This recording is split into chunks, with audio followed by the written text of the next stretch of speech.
The Fantasy Footballer Studio is sponsored by Walmart.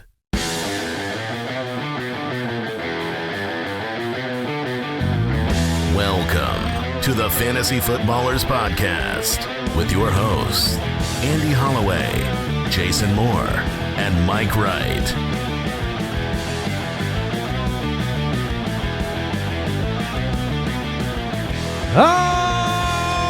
Welcome in. Oh, it's good to be back with you for this special episode. Wednesday, August 13th. It's the top 10 tips and tricks. Coming to you live. I'm Casey Casey. Nice. Very nice. My daughter doesn't know it yet, but she's getting a CD player for her. Oh, birthday. a compact disc player? A compact disc player, which Are we talking Walkman style, like on the hip, or are we talking boombox? boombox? Jason, that'll be called a Discman. Thank you. Oh man, I'm sorry. But I my eyes have been opened that the CD world is alive. It's it's thriving. We don't. What? don't think it's thriving. We don't need those. I don't know if thriving's the right word, but look, It everything exists. everything comes out on CD still. That's But nobody has anything to play the CDs on. And so she wanted one, and it was very fun to shop for a boombox for the first time in 20 years. I feel like CDs are like they made a tech jump. Right. From we go from vinyl sounds the best. Look, nerds, it does. Yeah, it does. And then cassette tape still has some of the warmth because it's an analog. And then you go to CD, which is very convenient. Yeah. Digital, you could switch tracks, all those things. Convenient But, disc. yeah. Right. That's what it stood for. That's what it's Exactly. But it's like once you make that jump to a digital tech where it has the convenience, why? Like I understand why people go back to vinyl, but why go back to CD? Right. When you could just stream. That's interesting to me. It I is. want that digital sound difficulty. If you get the record player, which we have a record player, I love vinyl. But if you Yeah, buy it's fun. vinyl, it's like $40-$50 for the vinyl. That's not the issue. The issue I have with vinyl is it's like 40 or 50 seconds aside. Yeah, well, It's that's- like, Yeah. that come is on, the man. hard What do you part. get, 3 songs? That's what it feels like. I'm like, I'm going to put on this vinyl and And then do it's some over. dishes or something. It's like, half the time I'm just flipping the vinyl over. Yeah, that's true. But you can buy a CD still for like $10. So it's like I don't know. She wanted to get into Hey, that. okay. So that's I don't even remember what that came from, but that's what we're doing. Welcome in. We've got a top 10. Oh, it was from Casey Kasem. That's where we were. We were back to the Casey Casey. back to the radio vibes. For you young children out there, Casey Kasem was a radio host who was famous for his top 10 countdowns. Yeah, or With a the cool top voice like 40. that. He, still is. Like if No. he is gone. But I'm saying Oh, like, I'm sorry. they just replay his shows. Okay. Like they're just that like, makes far they're more like, hey, sense. throw that on. Passed away June 15th, 2014. Yeah. Casey Kasem. Also, the voice of Shaggy. Did not know that. Yeah, we didn't know that. Oh my We've got gosh, the top. You guys are if Oh if my I ever gosh. go to a trivia night, Oh, don't bring me. off my list. Don't bring me. Goodness gracious. Today's a very fun episode. It is the 11th time we've done the top 10 tips and tricks, which I guess means we have 110 tips and tricks that we've revealed over the years. I love this show because this whole podcast is built around the concept of equipping you to make like great decisions in your league context. Yeah, think about things a little differently. So we have some new things that we want to bring forward to pay attention to. Kyle, the Borgogan himself, who helps us on Show Doc Prep and with these tips and tricks that we came up with, helps us research them. And he said that he hates it because apparently this is the one episode a year that some of his league mates listen to of our show. Apparently they don't listen to the other ones. I don't know why. But That's why he wins. But this is the one they listen to, and so we will break down 10 tips and tricks to help you win your league on today's show. And we've got a mock draft episode coming tomorrow morning and a My Guys episode coming on Friday. Oh man. So it is jam-packed. It is time for football. The big announcement, the UDK for Life giveaway. It is coming soon, so you need to pick up the Ultimate Draft Kit. You know you're going to get it. If you already got it, you're entered to win. But we're giving away a UDK for Life and a signed Jamar Chase jersey. We're doing that on Monday during a live event. We'll be answering your questions and giving those items away on a Monday live stream. So all you got to do if is... you don't have the Ultimate Draft Kit yet, if you don't know what that is, you're hopping back in. That is our resource for draft day and for the whole draft season. There's research and articles, 100-player profile videos you can watch leading up to it. It's basically like little mini podcasts on every single relevant player out there. But all of our tiered breakdowns, all of our sleepers, values, breakouts, busts, guys to avoid, everything that we do the whole offseason, that's in the Ultimate Draft Kit. It's a great resource. It's proven to help make your draft better, set a good foundation. So if you're thinking about getting it, might as well get it by Monday so that maybe you get it for the rest of your life. No, that'd be great. And I was using one of the tools to develop one of my tips today, just some insights from it. But, yeah, 75,000 original words of content within the UDK. What, Stephen King write this thing? 75,000 words of analysis. Feels like a little much. It does feel like too much. Like if you say it like that. Jay, how many thousands too much is that for you, Jason? How many total is it? 75,000. 73,000. Yeah, that's about too much. Yeah, are all the non-readers out there like, oh, never mind. Oh, well, that's why we got the that's videos. why we got videos, man. We'll read it to you. Yeah. So there you go. UltimateDraftKit.com to check that out. We're going to jump right into the news. News and notes from around the league, presented by Progressive Insurance. I want Al Borland to throw in that last piece of information on the UDK that you just threw in there because it's probably a fair thing to disclose at this point. I said, and no haters, we did not use AI. We hire real people. Yes, it is all 75,000 words written by non-robots. That's right. Yeah, that's a good I'm not disclaimer entirely sure nowadays. Kyle's not a robot. Kyle's as close as you can get. Right. Okay. We've got close to robots. We got close to robots. Yeah, it's like CI. It's close to intelligent. Right. All right, we got big news. Oh! Just yesterday we were talking about James Cook, who was back at practice. Talks were good. They were discussing things, so he came back to Talks were practice. very Yeah, good. what did it mean? 4-year extension worth $48 million, $30 million guaranteed. James Cook is their guy. It just shows peculiar whining works. Yeah.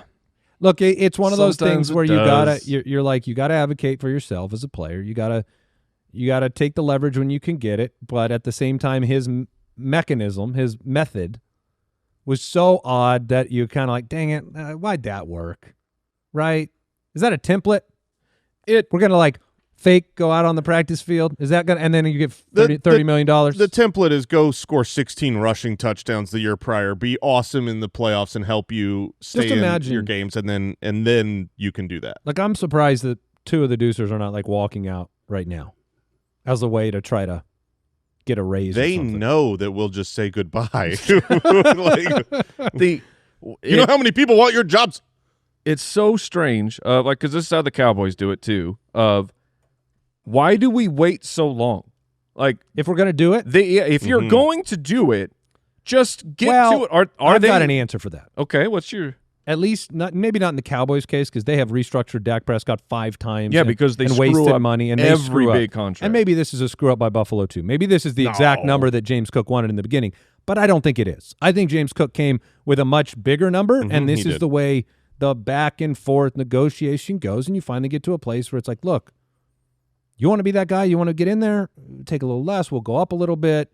Let's do it now. I'm not saying there's not negotiations. I'm saying why does it – like you would have known as soon as last season concluded, hey, look at our guys. Look who needs to get paid, and look how skill players go. Like if I'm a running back and I have no more true – like I only have this season and this is my time to cash in and I can get hurt, this is what I'm going to do. And it's such a stupid dog and pony show. You're basically saying, why doesn't the team take seriously the threats earlier in the offseason? And this is human nature. You got to watch it happen. Or we just procrastinate. Yeah, we got to watch them miss practice. My only idea is like, are the teams doing the exact same thing we do in fantasy football, where it's like, do your draft as late as possible because guys get hurt. Yeah.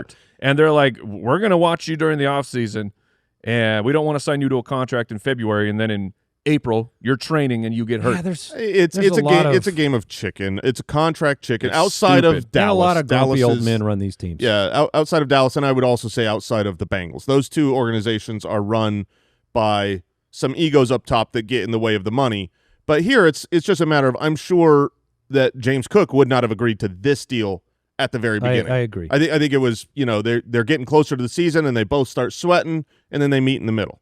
That's why the Eagles are the best run organization. You don't want to miss game checks. They go out when you don't even expect someone to get an extension yet and go, hey, how would you like this money? Well, and the they're Bears did it with DJ that Moore. Sounds great. Well, sign me up. And then they're ahead of the game. Najee Harris returned to jogging and individual football drills in yesterday's practice. A good soft jog. I honestly don't. I mean, I don't understand. Maybe this is just ramp up from inactivity. I don't understand. Where's Darren Waller? What's that guy up to? We haven't heard from Darren Waller. That's yet. a big ramp. But Najee is jogging He's a big individual football drills. I mean, I hope his eye's okay after that jogging. Greg Roman came out and said that Omarion Hampton will rotate with another back in week 1, even if Najee Harris isn't available. And then said, Hold on. we don't. Sure he will. Well, he's like, we don't know who that's going to be yet. That's up for that's up for competition. But yeah, Ladd McConkey back to 11 on 11s yesterday. He said he feels like he's close to 100%. We saw Nick Chubb and Dameon Pierce, who's back and fully healthy. They're splitting first-team reps in Houston. So we've talked about Woody Marks. Dameon Pierce was on the shelf. Right now, Dameon Pierce is back, and so that kind of throws some cold water on Woody Marks having really a chance to emerge there, I think, because Chubb and Pierce, like Pierce, I know you guys, or Jason in particular, want to dump on Pierce all the time. This was a player that ran for 5.7 a carry last year. When he actually had the opportunity to rush the football, he was 5.7 a carry. Between the two of them, they can handle the business if Joe Mixon misses time. We hope he doesn't miss time. But Day 3 running backs always take a long time to work their way up the depth chart. A.J. Brown not participating in joint practices again. It's been a hamstring injury. I hate this. Yoo-hoo. I had moved A.J. Brown up, and he instantaneously got hurt because I was really excited about the potential of that passing game for both guys to really improve. I'd like to see him get back to practice because he's missing. And he had gone back. He got back to limited. He got back to limited, but these are joint practices today, so I don't. It sounds scary to me when I first read it, where it was like, if you get back limited, like I think I can start working my way back from the hamstring injury, and then you don't practice. It's like, did you pull something? But this is now joint practices where maybe he's back in a limited fashion, but he's not going to go all out against another team, and that's probably for the best. Shedeur Sanders, oblique injury when throwing, so he's going to be possibly missing more time, and that's a huge issue because he needs the preseason games to put it on display. I had seen a blurb of the Browns of like Dylan Gabriel will start if he's healthy enough. Otherwise, it's going to be Shedeur Sanders. I don't know what they'll do if they're both hurt. What did they sign? Huntley, was it? Oh, did they pick? They have 6 quarterbacks on the roster. That is not a joke. They have 6. Really going the They have shotgun 6. approach. And I don't, I don't know what they're going to do. Breece Hall, he had a comment on the Kyron and James Cook contracts. Don't forget Deshaun Watson's still on that Yes, team. he is. He's one of the 6. So Breece Hall said of the Kyron and James Cook contracts, they've done more than me. They're in better situations. I feel like I'm just as talented, but those guys deserve their payday and what they got. That is. It's really sad. It's a disgruntled player. What is an. He is not gruntled. This isn't a compliment sandwich because it starts off. Or is it? No, they've done more No, it than is. me. Yeah, it's a compliment They're sandwich. in better situation. Good I work, feel like I'm Breece. just as talented, but they deserve their payday. It's a nice thing to say. I like that they've been in better situations. He's just taking a shot at his own team. Yeah. He does feel like a player that is on the outside of the inner circle, but at the same time, you talked about it, Justin Fields throwing to the running back position. There's still a world where he's highly productive, and they're going to play the best players. So it's not the world we're drafting him in, where he's going right now, but it's still possible for him to be productive. At least he is playing for a contract, and he knows. And he's talented. He's out there right now this year, and what he does, what he puts on the field, will determine what his market value is because he knows he's going to market. And so that's how I want my fantasy players. Hungry? Yeah. For money? Hungry for money. That was News and Notes, sponsored by Progressive Insurance. Quote today at Progressive.com. Progressive Casualty Insurance Company, affiliates, and third-party insurers, not available in all states or situations. Coverage subject to policy terms, limits, and conditions. Well, we'll take a quick early break because I just want to get into the tips and tricks, which we'll do in just a minute.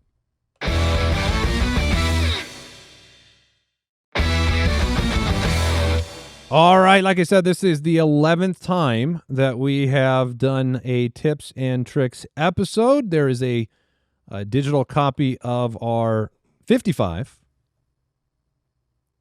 Did you get it? I don't know. I guess I thought one of you guys were going to do You it. got your I know. hands on the box. It's on me. 55 tips and tricks. We have It's like a pump fake. Yeah, I'm going to push it. Why aren't you pushing the button? I'm going to push it. my finger over the button is never prohibited or stops anybody from hitting anything ever.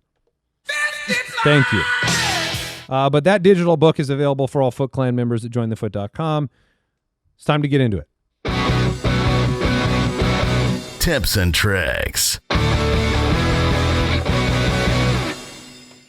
Well, here we go. We are into our top 10 tips and tricks to win your league for 2025, starting with Number 10.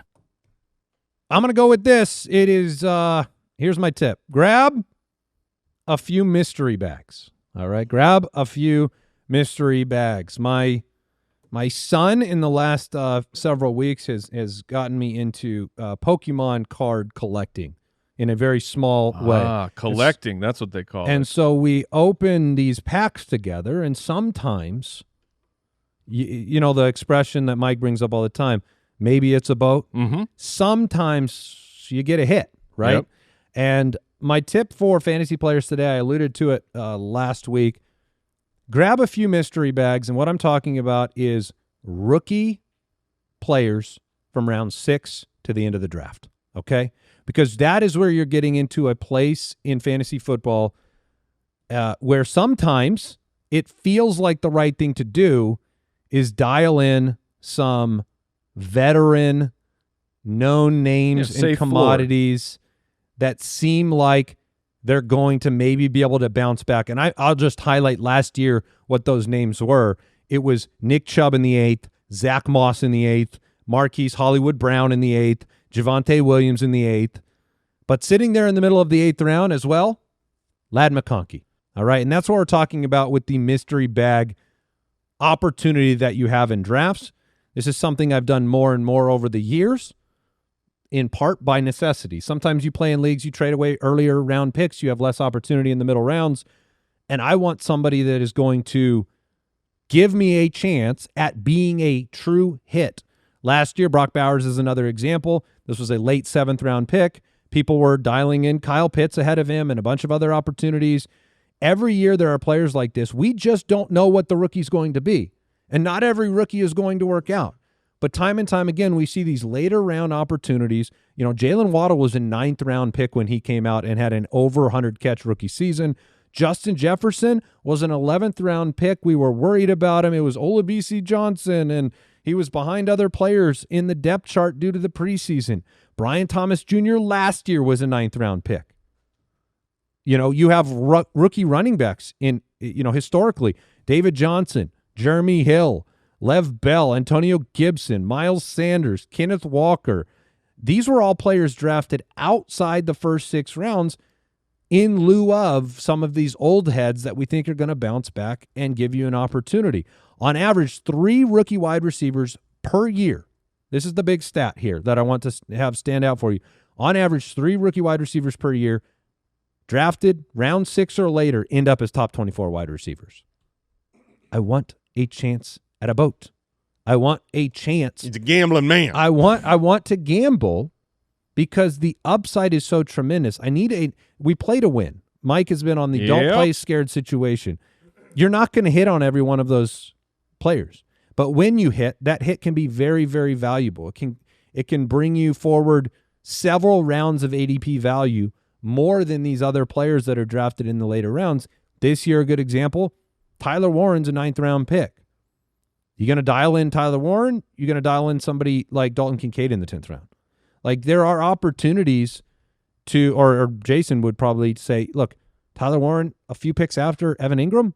Do we know what Evan Ingram's ceiling kind of is? Right. Does he still have it at 31 years old? And I'll be clear, like Addison was another situation as a rookie. Jordan Addison was like a 9th-round pick. Sometimes you're going to get Treylon Burks. And I'm sorry for you if that happens. But sometimes you get Addison. Sometimes you open the mystery box and it's something 4, 5, 6, 7 rounds better than what you meant to take. And if you shoot your shot on multiples in terms of the rookies, I think you're going to hit on one and it's going to be worth it. Even if it's a 50% shot, to me, that has been very, very valuable. Because when a rookie, here's the other last caveat. When a rookie starts to break out, or they give you a game, or they give you some potential early in the season, let's say you spent 3 or 4 picks on rookies late in the draft, everybody believes it. Everybody buys in. It's trade capital. Mm-hmm. It's excitement. Garrett Wilson was a late pick. Yeah. So these are players that you take. You don't necessarily see the path. Maybe they sit a little bit further behind the depth chart. I think that's a huge part of it, is not seeing the path, which is part of why those rookies then go there. Like when Garrett Wilson was drafted, I think he was 10th overall, right around there. And he goes to the Jets. You're like, they stink. Yeah, same with Waddle in Miami. They stunk. And exactly the same thing with Jalen Waddle. The Dolphins stink. We can't possibly see a way forward for that, so their ADP is real low. You get rookies like Malik Neighbors and Marv, where you're like, oh, I see the path of this really highly drafted rookie turning into something special. But it's like Waddle was the 4th or 5th pick overall, and we often let the situation to a terrible team just completely push you off of, like, it's impossible. Look at the situation. Look at the situation last year with Malik Neighbors versus Brian Thomas Jr. Malik Neighbors' path so clear and obvious, everyone knew it. Brian Thomas was like, man, Christian Kirk is there, Evan Ingram is there. It's a bad team. Is Trevor Lawrence good enough? I don't know. And that's why he was in the 9th round. I mean, do you see the names that were drafted around Brian Thomas before and after him? I do not. DeAndre Hopkins. I would take Brian Thomas. Christian Watson. Yeah. Gus. I mean, Brian Thomas finished as a top 5 wide receiver. Gus so Edwards. He's probably one of the best picks last year. Tua and Goddard. So, like, in part of the evaluation needs to be just talent. Just talent. Like, betting on talent will help you more than it will hurt you. Yeah, and the depth chart figures itself out when talent is on display. So grab a few mystery backs. Number 9. This tip is called the pendulum swings every year. And we talk about this from year to year, that whatever happens last year is what everyone expects to happen next year, except that doesn't happen this year. That happened 2 years ago, 4 years from now. And I want to focus on what we saw last year, what worked last year, what didn't work, and how to take advantage of it for this year. So last year, the early first round, we only had 3 running backs drafted. It was super wide receiver heavy because that's what worked 2 years ago. Mm-hmm. That meant that all the stud running backs were pushed down. Saquon Barkley, Derrick Henry, Jahmyr Gibbs, Kyron Williams. These were the league winners last year, and they were all drafted at the very end of the first, or most of them into the second round, as people were gobbling up wide receivers. And the second round, the rest of the second round, when you were getting kind of the second tier of wide receivers, they all busted. Then last year happened, it played out, and it wasn't the wide receivers that everyone was drafting early that dominated, but it was the running backs that dominated. The running backs just stayed healthier last year than they usually do. The top wide receivers got injured more than they usually. CeeDee Lamb was injured. Puka was injured. A.J. Brown, Chris Olave. Or they just disappointed. Tyreek Hill was the number 1 pick. Poof, he stunk. Marvin Harrison was supposed to be the hotness in the first round. It turned out he was a bust pick. And so what that means is we try to do whatever won last year. So this year, since running backs won last year, we should all draft running backs. Everyone's drafting running backs. Look at the average draft position. It's saying that's what won last year, running backs. So grab the running backs. Except that isn't how life happens. Life is chaotic year to year. And while it could absolutely repeat, running backs could be the best, it could also be the opposite. But what we know is that the draft cost is going to follow the pendulum and whatever happened last year. So this year, not surprisingly, is therefore the opposite of last year. On average, across all platforms, there are only 3 wide receivers being drafted inside the top 10 ADP. Jamar Chase, Justin Jefferson, and CeeDee Lamb, on average from platform to platform. And everybody's focusing on the running backs again. So my recommendation this year is go against that grain. If you're a late round first, if you're a second half of the first round draft pick, I'm going to go against the grain. I'm going to focus on the top wide receivers that are being pushed down, not because they are better, but because they're the better bet, statistically speaking. Instead of first-round running backs and second-round running backs that now have yellow flags, a lot of them, like Ashton Genty, okay, I know he's the hotness, but he's got some yellow flags. We talked about this on the running back show. He's a rookie on a bad offense that we haven't seen before. Jonathan Taylor, Bucky Irving, maybe even CMC. These guys are right now, I think, being overdrafted, but what is more important is that's pushing the value down on wide receivers. So Amon-Ra St. Brown, Puka, Neighbors, Nico Collins, Brian Thomas Jr., A.J. Brown, Drake London, they are all being drafted at the 110 or later deep into the second round. And I feel like if I'm just looking statistically, not talent of the player and what I believe, but just like you got to make bets that you're trying to win the majority of time, it seems like the value to me is there. So in this specific draft, if I'm drafting at the end of the first round, I'm not going to fall trap to the ADP and draft questionable running backs over stud wide receivers. Just because that's what running backs worked out last Exactly. year. Yeah, that makes sense. Number 8. All right, we're going to talk about at-risk starters.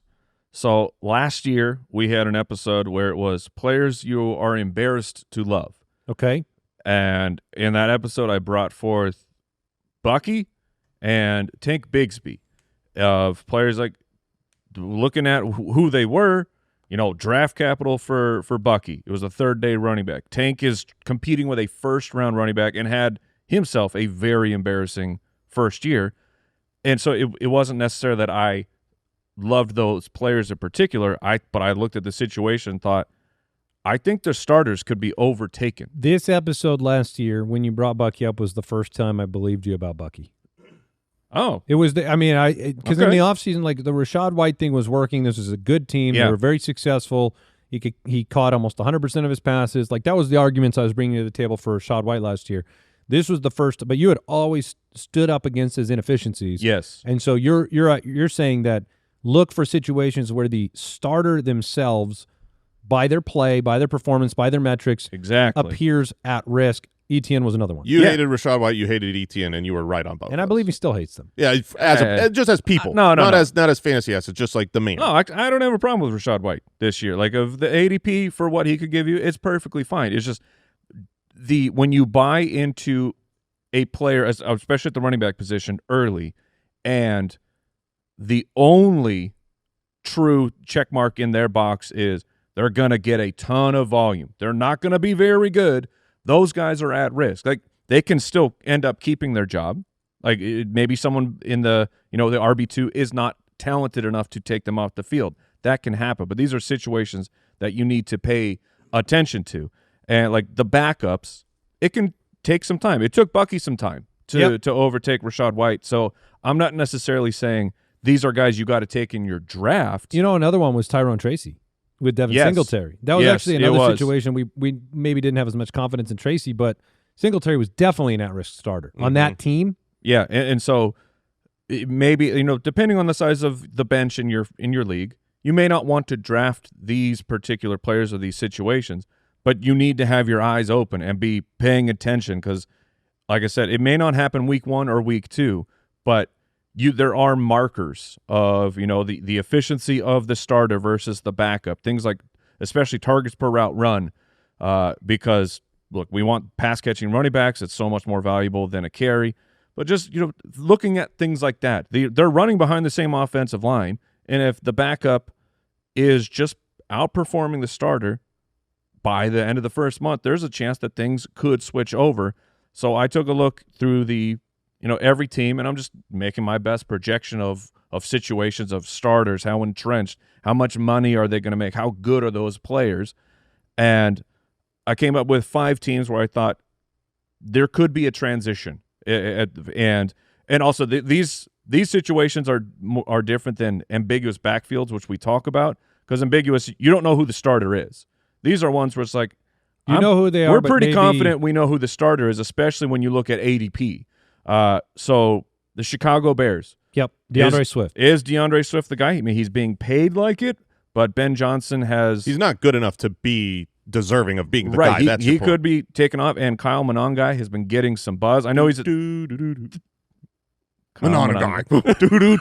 You're adding a syllable. It works. Monangai. I mean, look, I love a good should've got my Manamana joke, but I don't know that.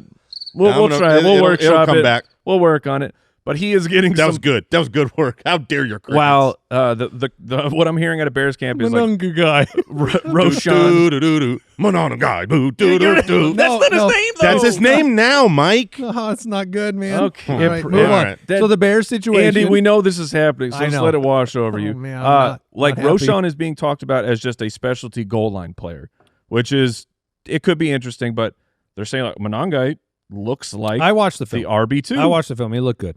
He runs really hard. The Cleveland Browns, Jerome Ford is the entrenched starter because he's the veteran, and Quinshon Judkins is a knucklehead and is still not a Cleveland Brown. It's like, okay, maybe Dylan Sampson needs to be someone you keep an eye on. The Dallas Cowboys is just – that one is a disaster of – did you guys see the quote about Javonte Williams from Yes. the coaching staff, which started with – like, what are you seeing that's good about Javonte? Well, he's really mature. He's seen a lot of things in the league. He's mature. He's great with his teammates. There was Oh, come on. there Give me was some on the field. nothing. There was no on-field praise. Meanwhile, Jaden Blue's been getting praise in camp. The Minnesota Vikings. Aaron Jones is the starter. Jordan Mason is going in much, much later. It wouldn't like these. What's wild about these is it's surprising when it happens every time. Yes. And I'm even willing to. Oh, look I'll at this. be. I will be a man of honor. He is a man of honor. The Seattle Seahawks, if Ken Walker can't stay healthy, if he can't do what they think he's going to do, they have second-round running back Charbonnet in the wings waiting. These situations, it's probably not going to happen for every single one of them, but you need to pay attention and you need to be proactive like a week early. Wow, when waiver day hits and we're focused on, you're like, oh, I'm going to patch up my team with players who are performing right now. Sometimes you got to go with a player who is not really bringing fantasy value, but you can see the sea parting in front of them that in a couple weeks, that's going to be the starter. I am a little disappointed at your cowardice. Oh, here, what did I forget? because, you know, you really were anti-Rashad White on his inefficiency. Yes. And you've pretty much always said you don't think Travis Etienne is that good. Right. But there's another player that you are always like, he's not that good. Oh, He's give it to not me. efficient. And you basically hate him with a raging fire. Yes. Joe Mixon? Yeah, and the Houston Texans are not on this list. The Houston Texans, You're just too afraid of who it would be I don't think behind that him? one. I don't think that one fits. I think that Joe Well, Mixon. I know, but I'm saying Mike No, should think that fits. I honestly don't think it fits as much because I think Joe Mixon his job is more secure. Of when he's back, He's the dude. they'll let him be the guy. All right, makes sense. Those are some good opportunities to look at. Number 7. All right, this one is more like what is this? Philosophical, maybe just a Deep. mental approach to the game. I'm calling it become a stalwart. Now, we've always been of the opinion you just play fantasy the way you want to play, right? Like whatever's the most fun for you. Now, for me, it is the pinnacle of fun when I win. It is the pinnacle of fun when I have won I think the a lot league. of people agree with you. Al Borland himself, has it been fun for you to have won the league of record? There's the trophy. Yeah, it's been pretty great. Yeah, so that is look. What are you keeping that under the desk for? Yeah, why I not think just let it live Josh there? keeps moving it under the desk. Thank you, Josh. That makes sense. Thank you. But I'm going to talk about being playing the game in a way that is trying to remove the emotional overreactions, to lock in, to become a stalwart. There are two types of situations that really distort decision-making in fantasy, and one of them is the rose-colored glasses and what we think and want to happen, what we want to happen, as opposed to what maybe logic or is sitting in front of us should happen. Or also just like the burns, the fantasy burns, the hyper avoidance of certain players because, well, we don't like that team as much, or maybe that player hurt us in the past. And so what I think is the most advantageous way to have the most fun is to develop your inner stalwart, to be able to have an even-handed approach to fantasy that lets go of some of those extreme emotional reactions to be able to dig in and win. Because what happens is, I mean, there's a lot of examples of this that go well beyond your last season burns. It's also emotional attachment to the players you draft, right? Like we all go and we build a roster. We spend all this time in the offseason with the draft kit. You build this perfect team. And so because of that, there's an emotional attachment that happens. Yeah, especially when they win for you. Yeah, and so sometimes you're unwilling to trade a player away based on the objective realities in front of you, or maybe trade for a player that you thought was bad that's performing. Like that's probably the hardest one, is to buy, like, oh, I knew that player was going to stink. They have 3 or 4 good weeks. You're like, nah, I still believe they stink. Well, sometimes the reality is different. And every year there are certain players that we go in with maybe excitement or a bad taste in our mouth, like Josh Jacobs after the Las Vegas year. It was like so easy to go into that season thinking this guy might be toast. But the NFL told us that wasn't the case when Green Bay paid him all that money. And his ADP ends up dropping and he ends up the RB5. Or in reverse, like CJ Stroud. We all want CJ Stroud to be the next great thing. Yes, we do. That rookie season was amazing, and yet Mike kept coming back to the fact that that QB11 season was like riddled with, really bad performances, occasional great ones. And then last year he went so high in drafts, ends up the QB18. You were locked in on him early in the season, thinking it would all be great. That is an emotional overreaction. That is something that you just want to will into being. And throughout the course of a season, you just need to try your very best to look at things with the least emotional reaction possible. Again, fantasy is about fun. If you want to find your perfect balance of emotional reaction and fandom with, kind of being objective, I don't care how you mix that vial. You know what I mean? It's fine, however you want to do it. That makes it the most fun. But I do think the way that gives you the best opportunity to win is trying to be disconnected emotionally from the players on your roster and willing to trade them. When you go name your team after a player that you drafted, you are not going to trade that player. Mm-hmm. You're not going to trade that player or give up on him. You have to change your name. Because you got to change your team rules. Can you trade the name? Could With you the say, player? I'm going to trade this player and yes, namesake? That's a great idea. Okay. If you trade the player, if you're willing to trade the player, you should always trade the name with him. But that would be really confusing. Halfway through the season, all of a sudden, that team that's true with that name is like, wait, I'm playing him again? No, you're not. No, I'm playing him for the first time. No, yeah. I played him last week. And it was a really roller coaster situation with like Mark Andrews last year. Mm-hmm. Very emotional. At some point in time, I did give up, right, which kind of proved to be the wrong decision. But after week 1, when the entire earth was overreacting to Isaiah Likely, you went back, you watched the film, you calmed down after the game, you saw the opportunities that didn't quite work, and at that point in time, we came out here and said, look, this looks like a situation that's going to be fine. Don't panic. Now, eventually I panicked. Well, because he rewarded your confidence. Your confidence, Andy, with 4 for 51, and then we were safe. And then it was 2 games of zeros. Once the double goose happened, I definitely dipped. We didn't blame anyone for bailing then. But basically, we just get over-attached to players emotionally. We don't trade them. We don't sit them fast enough. That's another thing. You're like, oh, this will be the week that they do the thing I thought they'd do in the offseason that maybe isn't really a reality anymore, but I think they'll do it because I believe they do it. So become a stalwart as much as you can to make the best, most objective decisions. Number 6. My next tip is to avoid double onesies early in your draft. In fantasy football, we use the term positional advantage all the time.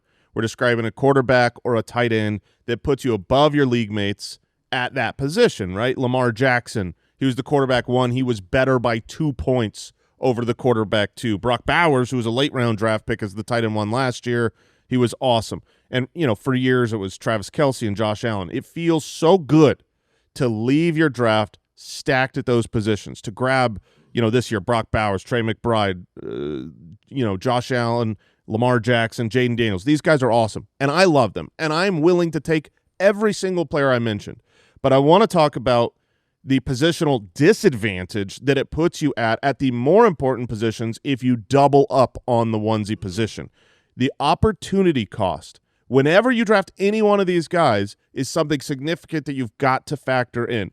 If you take Brock Bowers, you are leaving Josh Jacobs, Bucky Irving, Jonathan Taylor, A.J. Brown, and Drake London on the table. You are taking them off of your roster. If you take Trey McBride, you are leaving Kyron Williams, Chase Brown, JSN, T. Higgins. Yeah, I did the McBride thing in our last mock, and I I did not like what that did to my roster. It can be hard. If you get Lamar Jackson or Josh Allen where they're going, that's another Josh Jacobs, Bucky, Jonathan Taylor. If you grab Jaden Daniels, you're leaving Amarian Hampton, Garrett Wilson, Marvin Harrison. So here's the thing that I'm recommending.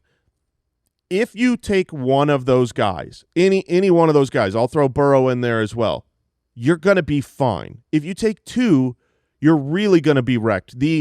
What happens if you take two? Let's just have a situation. I took Bowers in the second and Burrow in the fourth. That means my running back 2 or my wide receiver 2 is going to be one of these guys because I've got to get multiple of those. My second starting running back will be Isaiah Pacheco or Aaron Jones or DeAndre Swift by ADP. That's going to be in my starting lineup. My second wide receiver is going to be, Xavier Worthy, Zay Flowers, Chris Olave. It's going to be hard when you're starting. You just can't double up those early round onesie positions because your depth at the far more important position to have depth at when you start multiples plus a flex is very difficult. Now, I think that if you take one of those guys, there are running backs and wide receivers we really like in rounds 5 and 6 that might slip to you. You might grab Travion Henderson or Tedero McMillan if you're going for the rookies. If Joe Mixon falls for a while and he's your running back 2, you can probably, be fine with that. It's just tough to try to bank on 2 of these very rare round 5 and 6 wide receivers that we really like to drop to you to where your running backs and wide receivers are good. So you have the positional advantage at one position that you don't need as much, and you sacrifice the far more important position. So I would recommend to everybody, avoid the doubles. You will be behind your league mates at the 2 most important positions if you double tap onesie positions before the 6th round. No, it's good advice, and it is very hard to resist sometimes. Those are big names, big players, most important positions a lot of the time, grabbing that quarterback names that you know. I love grabbing one of those guys as soon as the other guys on the board are like, I've got a lot of question marks on these names, and if there's one of those guys left that are studs that there's no question about, grab one of them then, and then keep filling out your running backs and wide receivers. All right, we'll take a quick break and then count down the top 5 tips and tricks on today's show. This episode is brought to you by Prize Picks. Preseason football is underway, and college football is here, so don't miss any of the action this season on Prize Picks. Prize Picks is simple to play. Just pick more or less on 2 to 6 different player stat projections. If you get your picks right, you can cash in and win up to 2,000 times your money. Prize Picks is also the best way to get in on the action on sports in more than 30 states, including California, Texas, and Georgia. Prize Picks puts their members first, so all withdrawals are fast, safe, and secure. This time of year, preseason, I love taking the young guys with opportunity that I like. Week 1, I went Caleb Johnson and Trey Benson more, and your boy cashed. So get in on the action, download the app today, and use code FOOTBALLERS and get $50 in lineups after you play your first $5 lineup. That's code FOOTBALLERS to get $50 in lineups after you play your first $5 lineup. Prize Picks, run your game. All right, it's time to jump back into it, starting with number 5.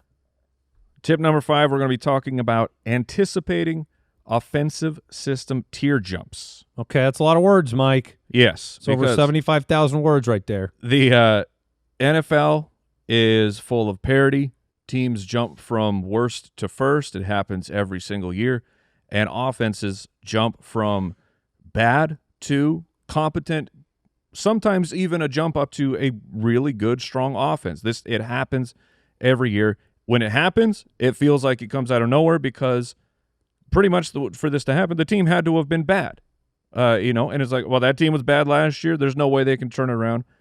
Lo and behold, it just happens every single year. In fact, at least 3 teams jump 13 or more total touchdowns from the previous year, and that is over the last decade that we get 3 teams that make a very significant jump. Yeah, it's the Washington Commanders, right? They were horrifically bad. They overhaul everything. They bring in Jaden Daniels. They hit on that. and now we want all the Washington Commanders on our fantasy football teams. So it's about trying to project which of the, at least 3 teams are going to make that jump. So look at last year. Were they dreadful? Okay, well, that's that's the first check mark. But then it's figure out what happened. Tua, last year, the Miami Dolphins, who had been a very prolific offense, Tua misses, half the year. And all of a sudden that team looks bad, and we have bad feelings about the Miami Dolphins. A couple years ago, it's happened to the Cowboys with Dak Prescott. He's gotten hurt, then the Cowboys look like crap. They come back, or Dak comes back. Look who's a high-powered offense again. Things like strength of schedule. San Francisco, per Warren Sharp's strength of schedule analysis, it looks so easy. And obviously it won't be as easy as it looks, but there are some clear path. There is a clear path on there.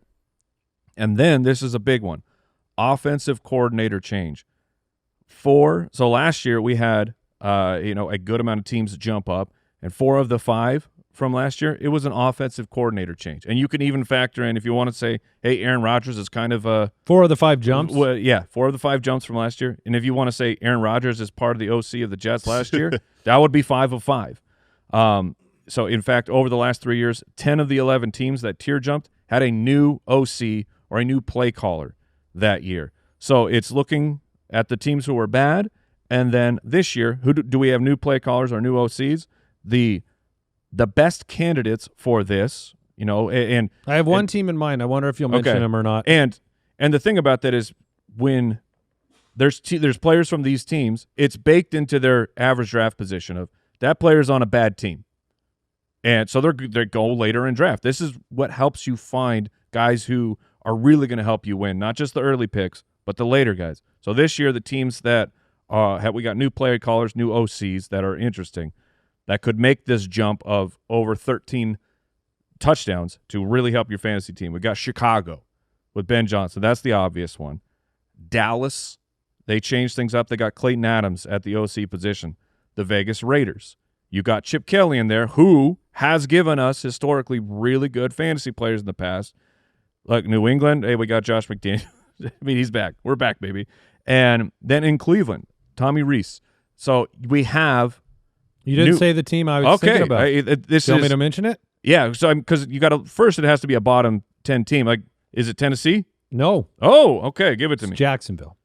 Sure. With Liam Cohen. Yes. That's and the bad vibes and the fact that you had the number 2 pick, which Jacksonville's sitting there going like, well, there are not good feelings around that team. There's good feelings around Brian Thomas Jr., but we're talking about a backfield we don't love and all of that. But like Liam Cohen should be able to do something special. That's one situation that jumped out to me. So no, I love that call because Travis Etienne is left for dead in drafts right now. He's a bum. He's worthless. It's Bayshell Tootin that everybody wants now this year, or Tank Bigsby. Yeah.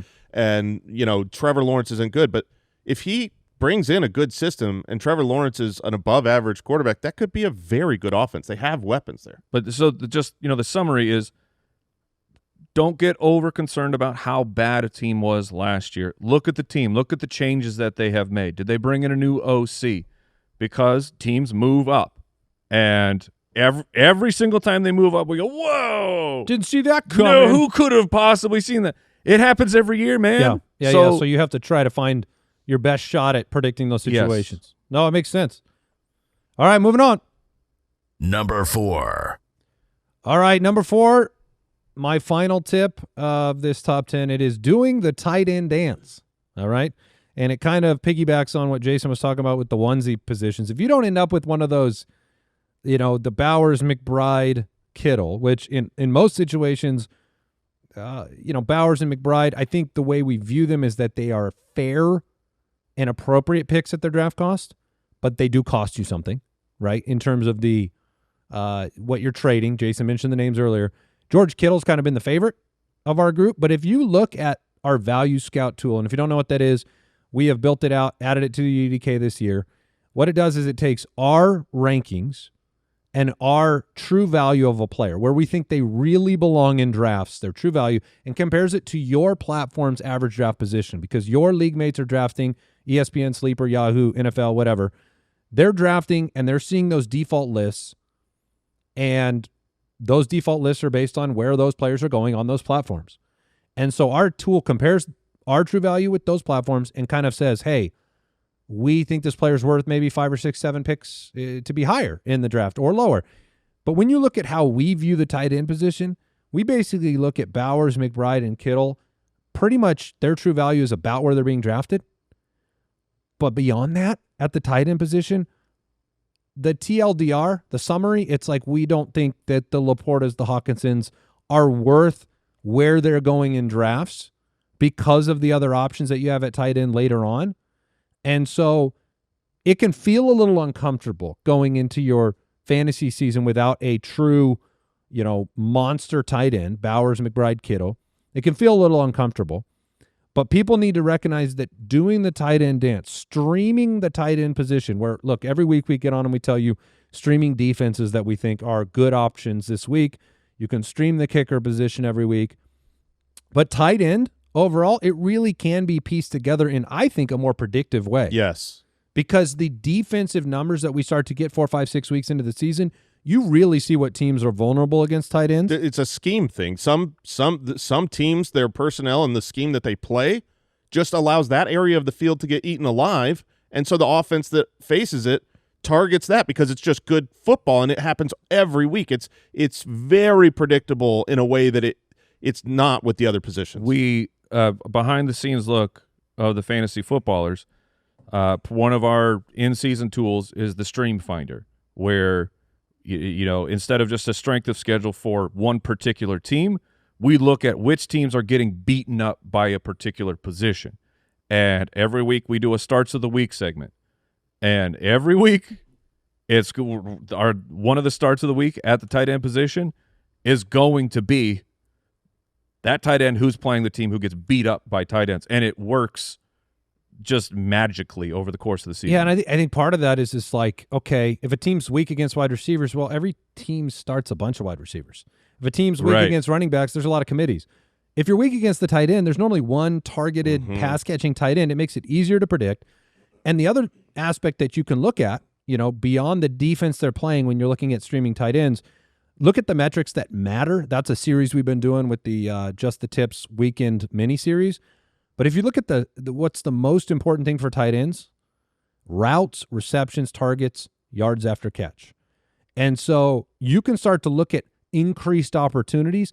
A good example of this last year, if you remember the show, I was doing this. I was in the position to stream tight ends. I was on the way to a championship game against Al Borland, our champion now. But the path to the championship game went with, it was like Brenton Strange. All of a sudden had a bunch of opportunities in the offense. Chigakonkwo, from weeks 12 through 17, elite usage in the offense. He was 25-plus routes per game, 6-plus targets per game. All of a sudden, he was winning people titles. Number 7 tight end, number 3 tight end, and then almost 9 fantasy points in the championship week. Not a bad week. Targets 10, 11, 7, out of nowhere. Undrafted, not picked up on waiver wires. You could just grab him off of the waiver wire in week 15. This happens more predictably at tight end. And so doing that tight end dance, if you don't get one of the top guys or you don't want to spend that cost, you don't want to take McBride at the expense of Chase Brown, this is the way to do it. It is more predictable, and you can find those opportunities. This year, I'm telling you some names to pay attention to. I'm going to whisper one of them. Oh, Kyle Pitts. I knew it. Man. And then I'm going to mention a the rookie. man has become a meme. He has become a meme, and he's still like 16 years old. Now you're a meme. Now you're a meme. But another name, like you talk about the mystery bag, Mason Taylor's going to start. He's back at practice. Yeah, Mason Taylor is going to start for the Jets from week 1, a rookie tight end. Elijah Arroyo in Seattle, maybe Chigakonkwo again. Jason mentioned him the other day. You can do the tight end dance and win. So that's my final tip. Number 3. This tip is really important for who are listening right now and about to draft in 2 weeks, which is everybody.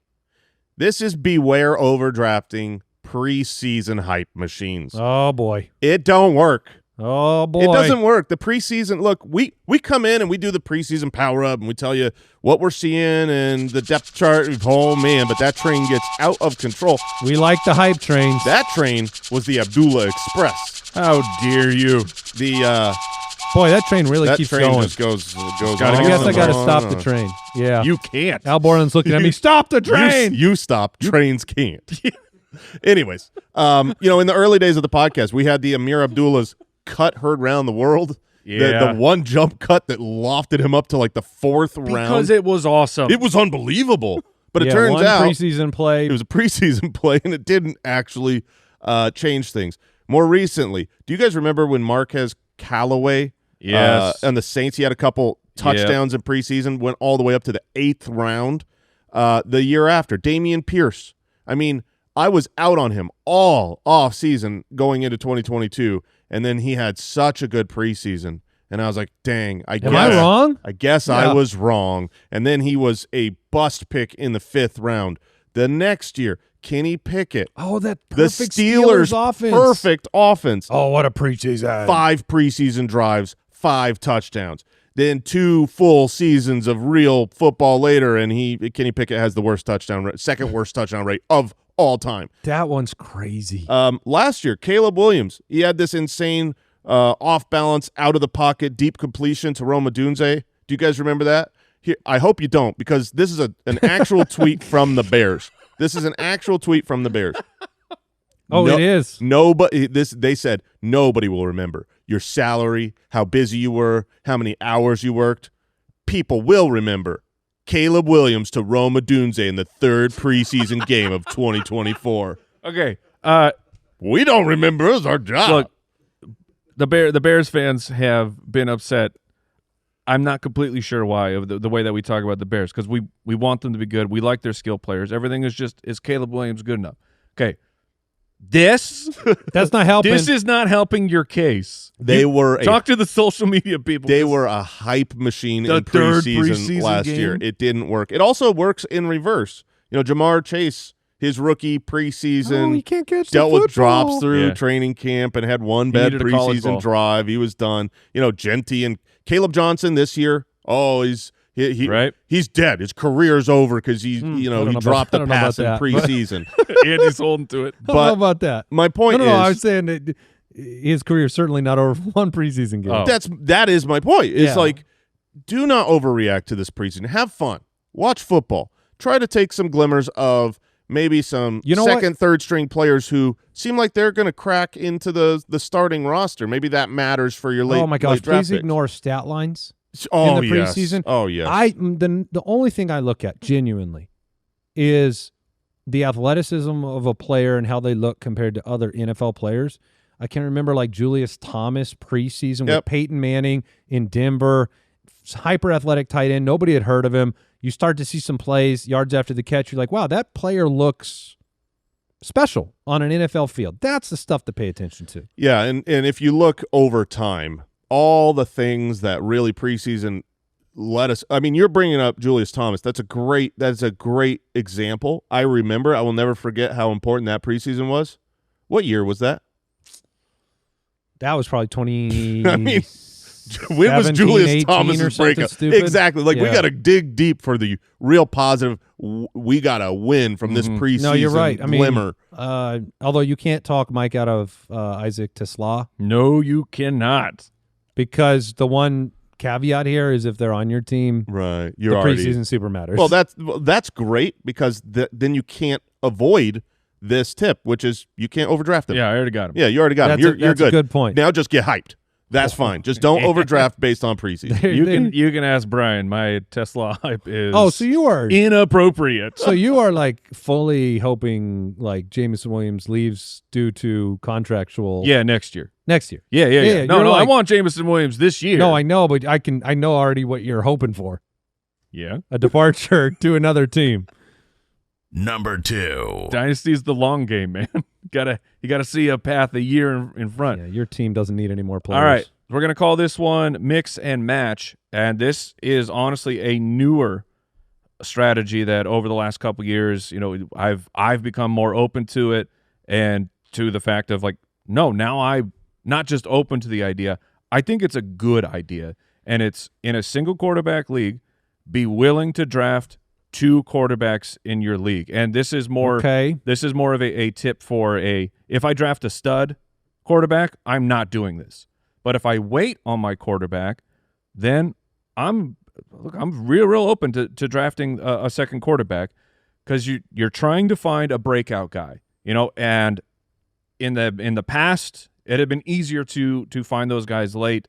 Patrick Mahomes, Lamar, Jaden Daniels, Josh Allen. It was like, especially when they run, it's an easier thing for fantasy football to see that player really paying off where they're being drafted. But if I'm waiting on a quarterback, I want to take multiple shots at finding that breakout quarterback, because as the rounds go on, of course we want to find the super late round running back or wide receiver who's really going to step up and make a difference for your team. But listen to this. Last year, of the 36 non-defense or kicker players taken in rounds 13 to 15, essentially the last 3 rounds for most leagues out there, only a handful of running backs, we're talking 5 players, were valuable at any part of the season after week 1. If you were drafted beyond round 13? Yes. Yeah, that's like a very low. That's not a mystery bag. That's a bag of poop. Yeah. So last year, Jacoby, Rico, Jerry Jeudy, Josh Downs. At best, you're hoping for some corn in that. It's like, that's it. Nasty. So there's at least something in. I don't know what. That's the where 5. Are we going? I don't know why you had to get in on the bag joke with some. Just let it go. So these players going in those rounds more often than not are just nothingness. But it's you cut them. You end up cutting them for free agent pickups. For waiver day, Yeah. on your first waiver, which it's nice to have a player I can see in week 1. Is something going to happen? Nope. Okay, just give me someone who I know is going to do something. But taking a second shot at some of these later round quarterbacks, because the names are extremely enticing. These are quarterbacks who are going, in double-digit rounds. Justin Herbert, Purdy, Dak, Caleb, Jordan Love, Justin Fields, Stroud, and Drake May. Like, of that list, it would not surprise me to see at least 3 or 4 of those guys inside the top 12 at the end of the year. And so instead of a huge grab bag of like veterans going in the 13th round, Justin Fields is a running quarterback who has given you fantasy success in the past. Drake May, Jason loves him. He rushes too, more than you actually realize. Dak, historically when healthy, a stud for fantasy football. So I'm willing to take, if I'm going later with my quarterback, I want to pair 2 of these guys instead of a running back that I'm going to cut after week 1. No, it is interesting, and it gives you. I've seen some trade opportunities born out of that strategy before, because let's say both your guys hit. I mean, you do have leverage there. Somebody's got a disappointing quarterback. There's going to be disappointments in the first few weeks. And exactly what you know is, of the quarterbacks who are drafted as the top 10 at the position, multiple guys in that top 10 are going to fail. Yeah, no, it happens every single year. All right, we got one left. Number 1. All right, I'm going to title this one. This is the one we all share, and it's good advice. It's called Wiping the Slate Clean. Throw a little quote in here, guys. See if you can get deep with me here. Right. The past is a place of reference, not a place of residence. Oh, man. I like that. That's Yeah. a little Yeah. too deep. A little too deep For this show, you. the show that just talked about corn and poop. I feel like what I would say instead of that quote, I would say something more along the lines of like, upgrade from toilet paper to a bidet. Thank you. Yeah, that's Thank what this you. show Really is. wipe it Thank clean. you. Wipe it clean. Look, That's more of a Wash it clean. yeah, but yeah, it's okay. He's close. Let go. Let go of the pain. Let go of the burns. Let go of the resentment. Let go of the frustrations. Let Yep. go of the bitterness. Let go of the baggage. Let go of the what ifs. Oh my gosh, the what ifs. free yourself of the burden, my friends. Last year is gone, right? We've learned our lessons. We've done our reflection. That was back in February and March. It is time to move forward. Don't let any of those old burns hold you back from good choices in this year's draft. You're just telling Mike to draft CMC at 101. I think I accidentally did. Look, there is one. Don't got to tell me nothing. There is one person. I've been here. It's very One clean. person in your draft that should be bringing up the past, Mike. and that is the champion. Your Never mind. Your job is to make everybody else look backwards. The champ's job is to make them look backwards and bow to you. Everybody else needs to wipe the slate clean, forget that it existed. Honestly, I've almost forgotten that I was in the title game against Al. It's just not. I don't even remember who won that game, honestly. That's right. I don't even know. Because you don't reside in the past. I don't reside in the past. So wipe the slate clean, and it's a brand new year. You are currently undefeated, Foot Clan, on the season. Oh, man, I pulled up, because I hadn't watched yet, but I pulled up Hard Knocks. Oh, yeah. Last night. Yeah, I was meaning to do that yesterday I was as watching, it's just, the sleep show, have it on. Wife's getting ready in the bathroom for sleep. She walks out. She's like, oh, no. Oh, she really? heard the horns. She's like, that means the season is starting. The music Yes. lets her know exactly what's and happening. I was like, hey, you hear this? Oh, man. That theme song. Oh, man. So good. So Rick she's Wall. remembering the past. Yep. In that moment. It was, oh, no. That's amazing.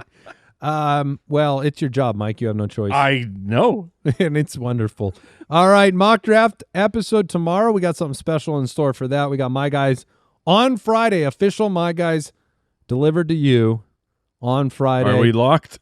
We're locked. Any changes? We're locked, we are. baby. We're locked for now. And I feel really good about all 9 of ours. Yeah, no, this, I was saying, this is the first year I've kind of felt like, I mean, we make them individually. Sometimes we're going to have differences of opinion. Mm-hmm. I feel pretty good about the group. Mm-hmm. So looking forward to it. Hey, this is Bree, Andy's wife. Oh, I are wanted we to give going to the my past? biggest congratulations to Oh, Al. okay. Al's doing what Al you is said. playing. Okay. He's all bringing right. up the fact that he's the champ and I was rubbing your nose in confused. it. Oh, we did forget. I mean, we didn't call this out, but we do have a special guest today. Oh, that's right. Keanu Because- couldn't make it on yesterday. Yeah, I mean, Oh, we've talked there's about it. We've no got one's our seeing this. This is to end. we've got our arch rival, the New Heights show, and we Mhm. kind of called them out because we passed them in the sports rankings, and that's what you do. Like I said, Yeah. you kind of got to gloat when you pass somebody, and Uh-huh. they were kind of scrambling. They were desperate. They're like, I don't know what to do. We got to get our ranking up, and so they decided, I guess, based on us, Mm-hmm. to have a musical Superstar. artist. Who was Yeah. it again? Taylor Swift. Taylor Swift. Taylor Swift went on there. Well, you know who we got on our show? We've got Come on out, Taylor. Swift.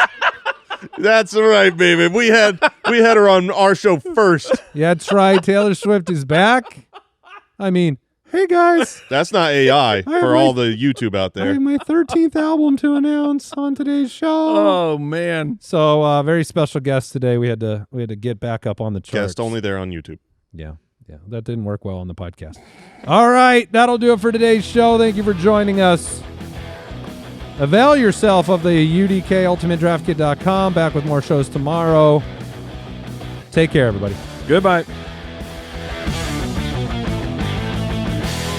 Thank you for listening to another episode of the Fantasy Footballers Podcast. Join our fantasy football community on jointhefoot.com and follow us on Twitter @TheFFBallers.